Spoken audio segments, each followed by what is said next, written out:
Bonsoir madame, bonsoir mademoiselle, bonsoir monsieur. Aujourd'hui, on parle transition énergétique.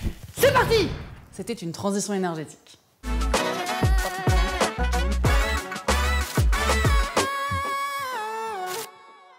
La transition énergétique, c'est l'ensemble des transformations du système de production, de distribution et de consommation d'énergie dans le but de le rendre plus écologique, et ce, dans le cadre de la transition écologique. Je vois pas trop l'intérêt.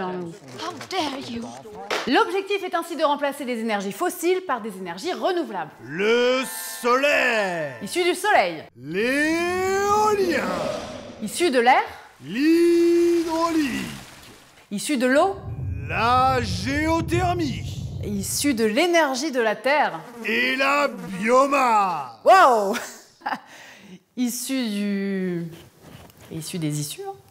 Écoute, Madame Soleil, elle est sympa ta kermesse, hein, mais ça va pas tout régler. Je te rappelle que pour construire une éolienne, il faut extraire des matières premières, fabriquer les pales, les transporter, et ça produit du CO2. C'est vrai, renouvelable ne veut pas dire 100% propre. Je disais au début de la vidéo que la transition énergétique implique la transformation de la production ainsi que de la distribution et de la consommation d'énergie. Pour relever ce défi, il va donc falloir revoir notre façon de vivre et pas se contenter uniquement de faire pipi sous la douche. Il va falloir transformer les secteurs de l'énergie, du transport, du bâtiment, de l'industrie, de l'agriculture. Et puis l'électricité, ça ne représente qu'environ le quart de l'énergie que nous consommons en France. Donc bon, il y a d'autres choses à changer, hein. Et ça, on va pas se mentir, ça coûte un petit billet. Le think tank IKCE estime l'investissement nécessaire entre 14 et 30 milliards d'euros par an, en plus des 84 milliards d'euros déjà investis. Mais c'est énorme! Pour remettre en perspective, la totalité des investissements industriels français est annuellement de 80 milliards d'euros. Mais c'est pas tant que ça! Après, il faut quand même les trouver.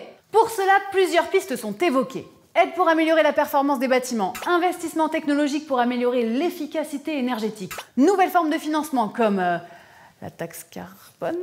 Je ne connaissais pas le carbone. Moi, je croyais que c'était de l'oxygène de pompier. Mais oui, c'est le grand débat. Là, maintenant, tout de suite, ça coûte cher de changer. Mais si on ne fait rien, ça va nous coûter encore plus cher. Alors, pour vous donner une idée, en 2016, les pertes économiques mondiales liées uniquement aux événements météorologiques extrêmes s'élevaient à 130 milliards de dollars. Au final, tous les pays ont le même problème. On sait que ces investissements sont incontournables et rentables à terme, mais il faut pouvoir les financer dans l'immédiat.